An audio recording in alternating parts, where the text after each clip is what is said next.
Muchas veces se suele decir que los mitos, al menos los mitos de las primeras civilizaciones, carecen completa y absolutamente de valor. Pero realmente yo creo que esta es una lectura precipitada que, al margen del contexto en el que los mitos aparecieron, podría resultar bastante ingenua y que debe ser pensada detenidamente, al menos cuidadosamente, y eso es lo que me propongo hacer aquí de manera breve, para de alguna forma introducir la importancia, o al menos para que ésta se entienda, la importancia de la filosofía griega para todo el legado de la cultura occidental. El valor de los mitos es claro. Digamos que hay tres grandes problemas que a lo largo de toda la historia de la humanidad han preocupado especialmente a los hombres. Estos problemas son básicamente el origen del mundo, es decir, de dónde proviene todo esto que está delante de mis ojos, lo que Heidegger de alguna forma también explicó con la pregunta de, bueno, ¿por qué hay algo en lugar de no haber nada? Esa es, digamos, la primera pregunta primitiva que se hace el hombre portador de mitos, el hombre religioso, el hombre creyente. La primera pregunta que se hace es ¿por qué hay algo en lugar de no haber nada? ¿Por qué esto está así? ¿Por qué esto funciona así y no de otra forma? El segundo problema es el destino de los mortales. El hombre se da cuenta muy rápidamente en el momento en el que habita la tierra, que es mortal, que va a morir, y le gusta plantearse esa pregunta por su propósito. Si este mundo tiene un origen, porque bien podría no haber existido, y estamos los hombres aquí, que somos aquellos que nos hacemos preguntas sobre las cosas que hay aquí a nuestro alrededor, ¿cuál es mi meta? Mi meta en la tierra, ¿qué tengo que hacer en la tierra? Y la tercera gran pregunta, o el tercer gran problema a plantear, es forzosamente la explicación de los fenómenos del mundo. Y es que, obviamente, el hombre, preocupado especialmente por su supervivencia, siempre ha tenido la necesidad de preguntarse por qué las cosas funcionan de la forma en que funcionan, e intentar también, en la medida de lo posible, predecirlas para poder anticiparse y controlar la naturaleza. Así pues, tres grandes problemas: el origen del mundo, el destino de los hombres y la explicación de los fenómenos de la naturaleza. Estos tres ejes han sido quizás los motores o los vacíos, en términos ideológicos, en términos conceptuales, que el hombre siempre ha intentado colmar con respuestas una detrás de otra. En este sentido, repito, los mitos han cumplido una función fundamental. Los mitos son realmente, o al menos esta es la propuesta, lo que quiero yo proponer, es que sean considerados, junto con las religiones, como formas primitivas de filosofía, es decir, como una forma de aproximarse a lo que más adelante se ha denominado el pensamiento filosófico pleno. Ya explicaremos más adelante de qué se trata, pero para empezar diremos que los mitos y la religión enseñaron algo muy importante al ser humano, es decir, al ser humano desprovisto por completo de mitos y desprovisto por completo de religiones, que es no limitarse a la multiplicidad que los sentidos le muestran, le revelan, le enseñan. El hombre, al percibir la realidad, ve muchas cosas, percibe muchos elementos, recibe muchas percepciones. Sin embargo, lo que le van a enseñar los mitos, y para esto está, bueno, la cosmogonía, la teogonía, etc., es que todo se puede reducir a una unidad, a un único elemento. Toda la multiplicidad aparente, tan distinta, tan dispar, tan cambiante, todo puede reducirse a una única cosa, o al menos a pequeños grupos de cosas fácilmente identificables. Esto es claramente una pequeña aproximación a lo que más adelante se ha denominado el pensamiento conceptual, pero no hay que pensar que es pensamiento conceptual. Es una aproximación preconceptual a lo que será más adelante denominado como el pensamiento conceptual. Es decir, percibir que existen regularidades en lo que se ve o se percibe en la naturaleza. El mito entonces es una tentativa no racional de entender el mundo, pero entender el mundo a partir de principios o de elementos que en realidad no pertenecen al mundo. Y esto es lo importante para entender precisamente la diferencia radical entre una y otra, entre lo que será la religión, que además va a estar representado por el pilar epistemológico fundamental que es la fe, y lo que será la filosofía más adelante, que estará representado por el pilar fundamental epistemológico de la razón.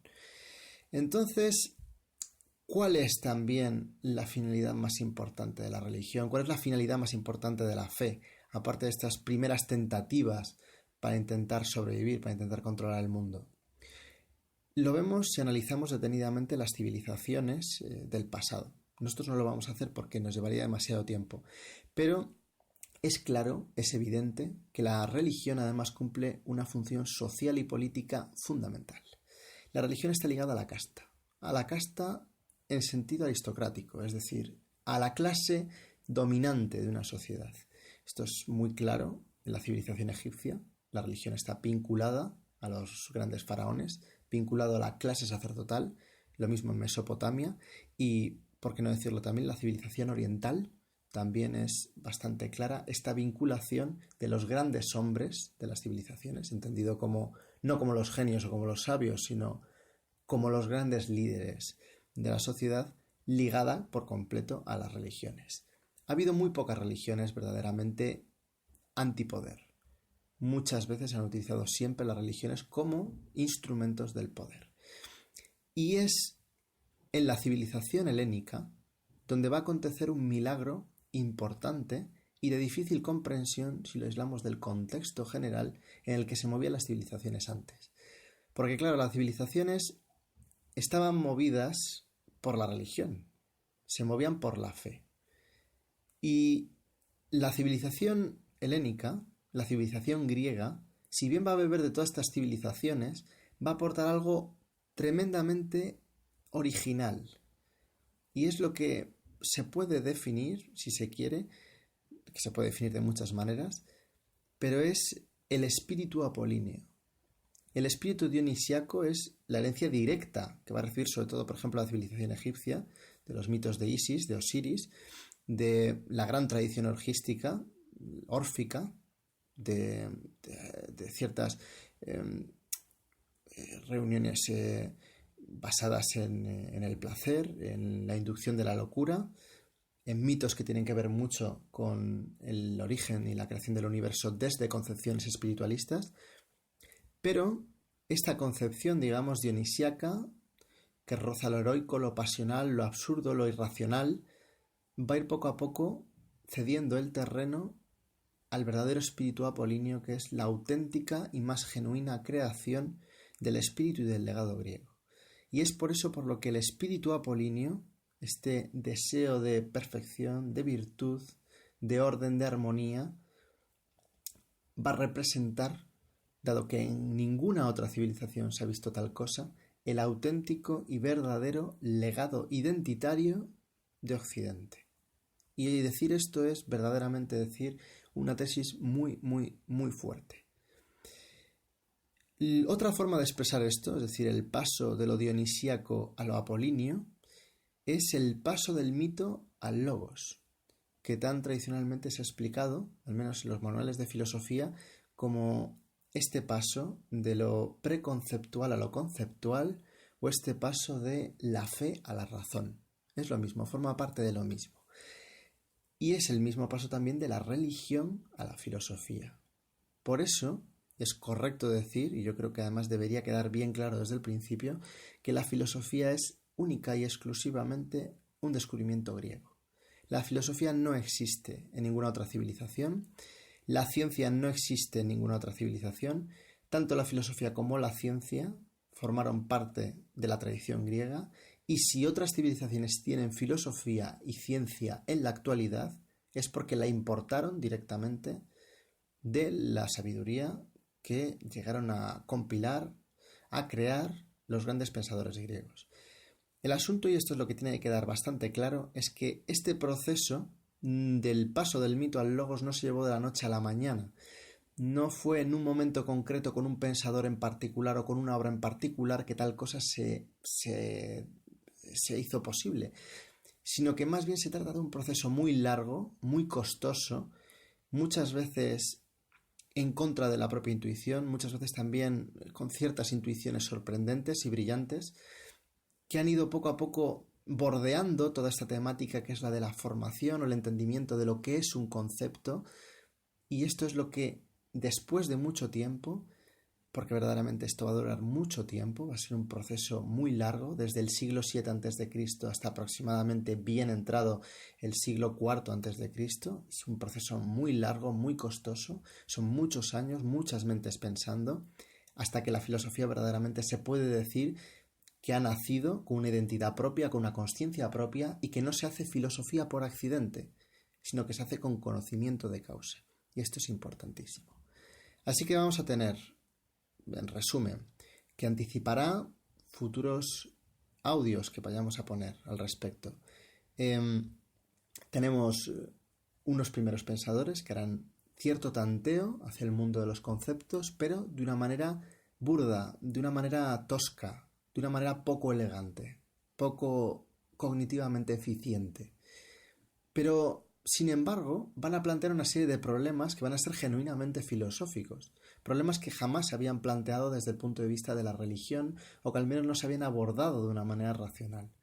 Esto irá abriendo paso poco a poco a que otros nuevos pensadores retomen esos problemas, intenten plantear soluciones, hasta que definitivamente aparecerán quizás, aunque lo iremos discutiendo, las dos grandes mentes más brillantes de la civilización griega, que son Platón y Aristóteles, y en donde intentaré demostrar, esto lo haremos en otros audios, intentaré demostrar que Aristóteles ha sido y es el primer filósofo de la historia de la humanidad. El primero.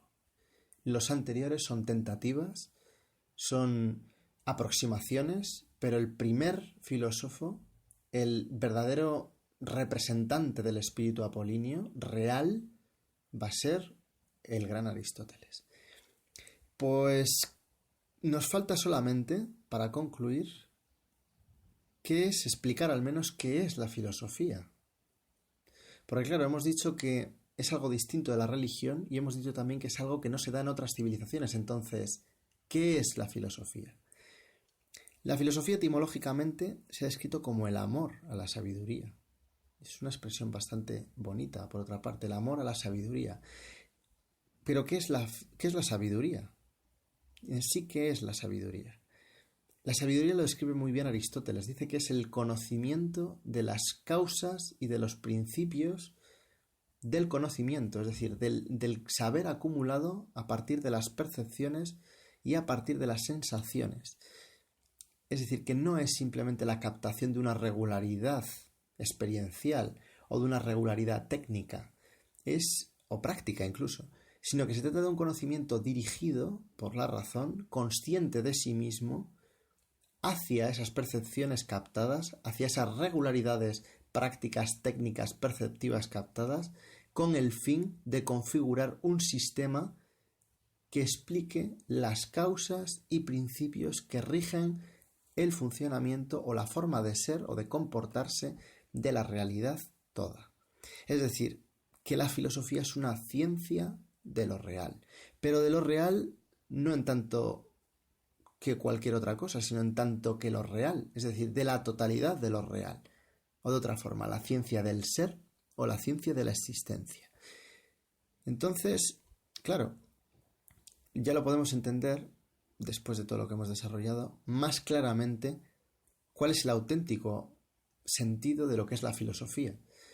La filosofía realmente es la disciplina que estudia y que investiga la formación de conceptos.